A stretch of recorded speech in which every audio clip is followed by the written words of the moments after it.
Colin, will you start by telling me why you're getting involved in the Irish same-sex marriage debate? I've no choice. My brother roped me in. I'm joking. My brother's gay, and I found out my brother was gay when I was about 9 years of age, and I never found it to be anything other than just the way he was. I never thought of it in terms of any unnaturalness or any such thing. And I've seen my brother go through a lot. I've seen him be at the tail end of the whip of intolerance many times through his life. And they are his battles, and they are his wounds, and they are his traumas, but bearing witness to them at close quarters, of course, caring for him as much as I do, had an effect on me. So with what is coming up now in Ireland's very near future, the referendum in May, it's a really important issue. Tell me more about Eamon and about his story. And you said that he went through trauma and turmoil throughout his life and his younger life in particular. I mean, what was the impact of seeing that on you? And Eamon was sent to, a fairly tough school in Dublin, and he was anything but tough. He told my mother he was gay, I think, when he was 10 or 11 or 12 or something. It wasn't a lifestyle choice, despite what some people like to promote the idea that it is. It's not really much of a lifestyle. It wasn't really much of a lifestyle at that stage in Dublin. There was great hardship that he was experiencing every day in school, and he went to school under great duress. And I remember him coming home with blood on his shirt, and he got plenty of beatings, and he got just called names continuously. And that old thing about sticks and stones may break our bones, but names will never hurt us, only if that were so true. So he had a very, very, very tough time, a lot of cruelty, like real, absolute, shameful cruelty that was placed upon him, as many children do, whether gay or straight. But if you're gay and you're trying to find your way through the school system and trying to form relationships with your peers, it's a hell of a lot harder. Ultimately then, Eamon, Colin, went on and got married in Canada. Tell us about that. He went to Vancouver and they got married, and they've been happily married, I don't know how many years now, maybe 6 years, 7 years, maybe something like that.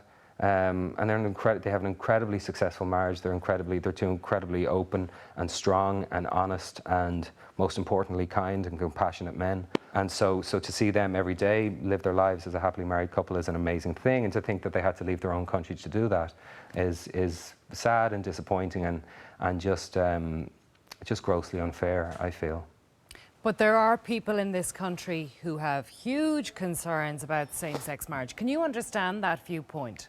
I try to understand the viewpoint of people who have concerns about same-sex marriage, but I can't see how a man and a man, or a woman and a woman, declaring love and declaring faithfulness and declaring the same things till death do us part, as men and women have for centuries, I can't see how that could be a threat. Those who are against this referendum being carried say that it undermines the relationship between a man and a woman, because ultimately that relationship, that institution, exists in order to raise children, and it provides children with the natural right to have a mother and a father. Aren't there same-sex couples in Ireland who are already parents, albeit one is a biological parent and one isn't a biological parent? Yes. So same-sex couples are already parents. In they Ireland, already have yes. a family. Yeah. I'm a single parent of 2 children. Yeah. So without same-sex marriage being legalised, without the Constitution being changed to support this aspect of this demographic of our community, it's the children that are going to be left in the dark if there's a separation.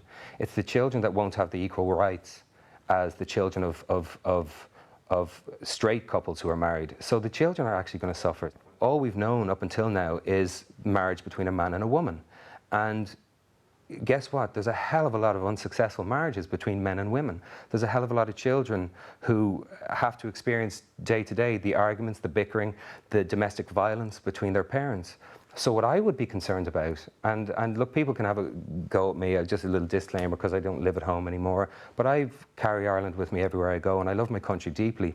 And so this, outside of just having a personal attachment to it through my care for my brother, This is a really serious thing. And as I said, I respect the other side.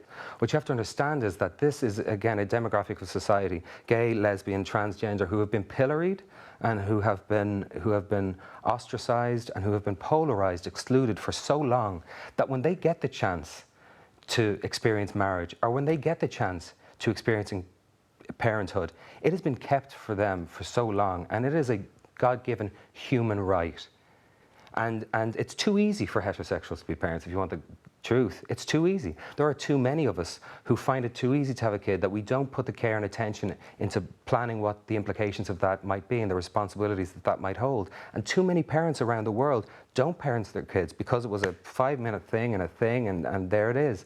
We're talking about Irish society being the best version in any referendum, divorce, same-sex marriage, being the best version of ourselves that we can be. Well, one of the other arguments is that we already have civil partnership in Ireland, and why do we need to go to the next step? I mean, do you have anything to say to that argument? Yeah, this is bickering about concepts. This is bickering about dynamics and about, you know, verbiage and wording, same-sex, civil partnership, you know. I don't want to say, you know, will you partnership me? I mean, will you partnership me? Will you marry me? It's marriage that it should be a level playing field for everyone. Look, those who are against same-sex marriage, you have your church, you know. There's no calling out for same-sex marriage to ever take place in a church on, you know, the altar of our Father. That's it. We're talking about, you know, they have that. I can't see how, I'm blind to it. I can't see how it disrupts what's already in place. Change, great change, comes about in moments of uncertainty. It comes about when you're not really sure if you're doing the right thing. There's something saying you might not be, but you follow some deep, compassionate echo in the cavern of your own heart, and you just go for what I see is ultimately a beautiful and a positive change in Ireland. You know, this is my coming out of the closet, as it were, publicly, and saying that I support this vote, you know, with every fibre of my being, you know.